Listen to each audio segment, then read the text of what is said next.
ಆತ್ಮೀಯ ವೀಕ್ಷಕರೇ, ನನ್ನ ವಿಡಿಯೋಗೆ ಹೃದಯಪೂರ್ವಕವಾದ ಸ್ವಾಗತ. ವಿಷಯ ಏನಪ್ಪಾ ಅಂದ್ರೆ, December month self declaration format change ಆಗಿದೆ.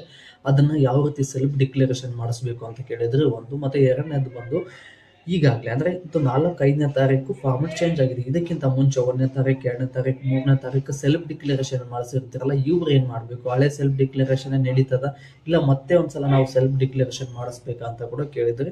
ಮತ್ತೆ ಮೂರನೇ ಪ್ರಶ್ನೆ ಬಂದು, ಸೆಲ್ಫ್ ಡಿಕ್ಲರೇಷನ್ ಮಾಡ್ಸೋಕ್ ಹೋದ್ರೆ ಆಧಾರ್ ಡೀಟೇಲ್ಸ್ ಫ್ಲೆಕ್ಚ್ ಆಗ್ತಾ ಇಲ್ಲ ಅಂತ ಕೂಡ ಕೇಳ್ತಾ ಇದ್ರೆ. ಈ ಮೂರಕ್ಕೂ ಸವಿಸ್ತರವಾಗಿ ಏನೇನು ಮಾಡಬೇಕು ಅನ್ನೋದನ್ನ ತಿಳಿಸ್ಕೊಟ್ಟು ಬಿಡ್ತೀನಿ. ಮೊದಲನೇದು ಸ್ನೇಹಿತರೆ, ಈಗೇನು ಡಿಸೆಂಬರ್ ಮಂತ್ ಸೆಲ್ಫ್ ಡಿಕ್ಲರೇಷನ್ ಮಾಡಿಸ್ತಾ ಇದ್ರಲ್ಲ, ಇದರಲ್ಲಿ ಆಲ್ಮೋಸ್ಟ್ 75% ಏನು ಫಾರ್ಮೆಟ್ ಚೇಂಜ್ ಆಗಿದೆ. ಮೊದಲು ಯಾವ ರೀತಿ ಮಾಡ್ತಾ ಇದ್ರಿ ಅಂದ್ರೆ, ಮೊಬೈಲ್ ನಂಬರ್ ಹಾಕಿ ಕ್ಯಾಪ್ಚರ್ ಎಂಟ್ರಿ ಮಾಡಿ OTP ಎಂಟ್ರಿ ಮಾಡಿ ಲಾಗಿನ್ ಆಗ್ತಾ ಇದ್ರಿ. ಆಧಾರ್ ಕಾರ್ಡ್ ನಂಬರ್ ಹಾಕಿದ ತಕ್ಷಣ ಡೀಟೇಲ್ಸ್ ಫ್ಲಕ್ಚ್ ಆಗ್ತಾ ಇತ್ತು. ನಿಮ್ಮ ರಿಜಿಸ್ಟರ್ ನಂಬರ್ ಹಾಕಿಬಿಟ್ಟು ಎಸ್ ಅಂತ ಕ್ಲಿಕ್ ಮಾಡಿದ್ರೆ ಸೆಲ್ಫ್ ಡಿಕ್ಲರೇಷನ್ ಆಗ್ತಾ ಇತ್ತು. ಬಟ್ ಈಗ ಡಿಸೆಂಬರ್ ತಿಂಗಳಿಂದ ಸೆಲ್ಫ್ ಡಿಕ್ಲರೇಷನ್ ಅಲ್ಲಿ ಬಹಳಷ್ಟು ಬದಲಾವಣೆ ಆಗಿದೆ. ಅದರಲ್ಲಿ ಬಹಳಷ್ಟು ಆಪ್ಷನ್ಗಳನ್ನ ಆ್ಯಡ್ ಮಾಡಿದ್ದಾರೆ. ಅದು ಏನೆಲ್ಲ ಆಪ್ಷನ್ ಅನ್ನು ಆ್ಯಡ್ ಮಾಡಿದ್ದಾರೆ ಅನ್ನೋದನ್ನ ತಿಳಿಸ್ಕೊಡ್ತೀನಿ. ಏನೆಲ್ಲ ಆಪ್ಷನ್ ಆ್ಯಡ್ ಮಾಡಿದ್ದಾರೆ ಅಂದ್ರೆ, ನೋಡಿ ಸ್ನೇಹಿತರೆ, ಮೊದಲೇನು ಆಧಾರ್ ನಂಬರ್ ಎಂಟ್ರಿ ಮಾಡಿದ ತಕ್ಷಣ ಫ್ಲೆಕ್ಚ್ ಡೀಟೇಲ್ಸ್ ಅನ್ನ ಆಧಾರ್ ಡೀಟೇಲ್ಸ್ ಬರುತ್ತೆ. ಆಧಾರ್ ಬೇಸ್ಡ್ OTP ಬರ್ತಾ ಇತ್ತು. ಅದಾದ ನಂತರ ನಿಮ್ಮ ಡಾಟಾ ಎಲ್ಲ ಆಟೋಮೆಟಿಕ್ ಆಗಿ ಅಲ್ಲೇ ಶೋ ಆಗಿಬಿಡ್ತಾ ಇತ್ತು. ಅದಾದ ಮೇಲೆ ನಿಮ್ಮ ರಿಜಿಸ್ಟರ್ ನಂಬರ್ ಅನ್ನ ಎಂಟ್ರಿ ಮಾಡ್ತಾ ಇದ್ರೆ, ರಿಜಿಸ್ಟರ್ ನಂಬರ್ ಎಂಟ್ರಿ ಮಾಡಿ ಎಸ್ ಅಂತ, ಯಾವುದೇ ಉದ್ಯೋಗವನ್ನು ಮಾಡ್ತಾ ಇಲ್ಲ ಅಂತೇಳಿ ಎಸ್ ಕ್ಲಿಕ್ ಮಾಡಿ ಸಬ್ಮಿಟ್ ಕೊಡ್ತಾ ಇದ್ರು. ಬಟ್ ಈಗ ಅಲ್ಲಿ ತನ್ನ ಪ್ರೊಸೆಸ್ ಏನೋ, ಆಧಾರ್ ಡೀಟೇಲ್ಸನ್ನು ಎಂಟ್ರಿ ಮಾಡಬೇಕು ಮತ್ತು ಅದರ ಜೊತೆಗೆ ನಿಮ್ಮ ರಿಜಿಸ್ಟರ್ ನಂಬರ್ನ ಎಂಟ್ರಿ ಮಾಡಬೇಕು. ಅದಾದಮೇಲೆ ನಿಮ್ಗೆ ಇನ್ನೊಂದು ಕೇಳುತ್ತೆ, ಬೋಧನಾ ಮಾಧ್ಯಮ ಅಂತೇಳಿ. ಅಂದರೆ ನಿಮಗೆ ಆಂಗ್ಲ ಭಾಷೆಯನ್ನು ಓದಲು, ಬರೆಯಲು ಮತ್ತು ಮಾತನಾಡಲು ಬರುತ್ತದೆ ಅಂತೇಳಿ ಕೇಳುತ್ತೆ. ನೀವು ಎಸ್ ಅಂತಾನೆ ಕ್ಲಿಕ್ ಮಾಡಿ ಸ್ನೇಹಿತರೆ.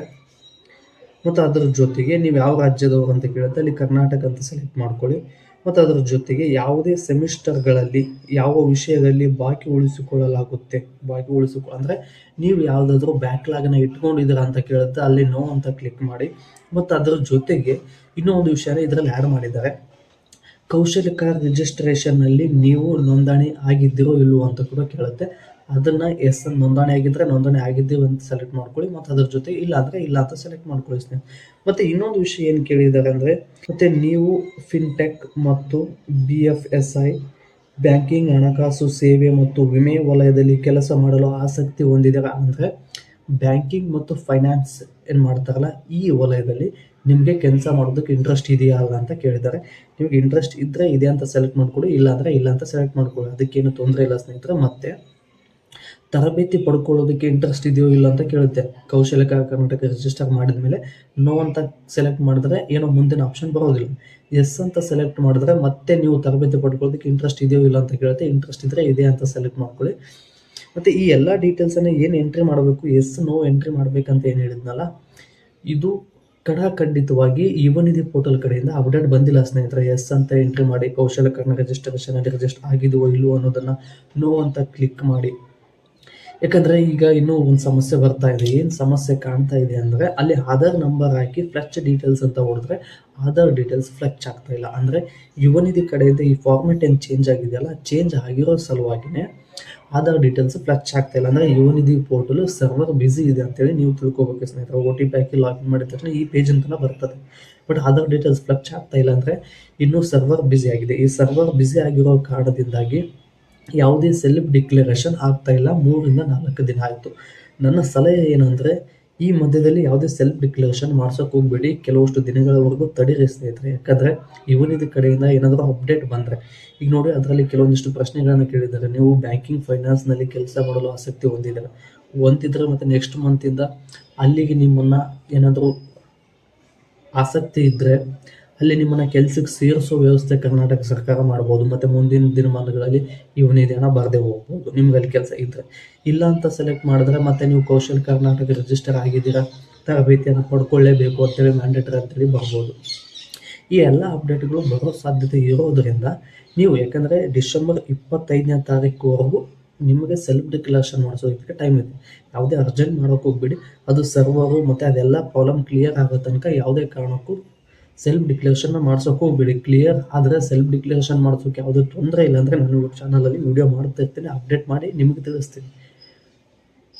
ಮತ್ತು ಇದ್ರ ಜೊತೆಗೆ ಆಧಾರ್ ಡೀಟೇಲ್ಸ್ ಫೆಚ್ ಆಗ್ತಾ ಇಲ್ಲ ಅಂತ ಹೇಳಿದ್ರಲ್ಲ, ಇದು ಕೂಡ ಸರ್ವರ್ ಇಶ್ಯೂವಿಂದ ಆಗಿದೆ ಸ್ನೇಹಿತರೆ. ಮತ್ತು ಅದ್ರ ಜೊತೆ ಡಿಸೆಂಬರ್ 1 ಅಥವಾ 2ನೇ ತಾರೀಕು ನಾವು ಸೆಲ್ಫ್ ಡಿಕ್ಲರೇಷನ್ ಮಾಡಿಸಿದೀವಿ, ಅವ್ರು ಏನು ಮಾಡಬೇಕು ಅಂತ ಕೂಡ ಕೇಳಿದರೆ ಅವ್ರು ಏನೂ ಇಲ್ಲ ಸ್ನೇಹಿತರೆ, ಅದ್ರ ಬಗ್ಗೆ ಯಾವುದೇ ಅಪ್ಡೇಟ್ ಬಂದಿಲ್ಲ.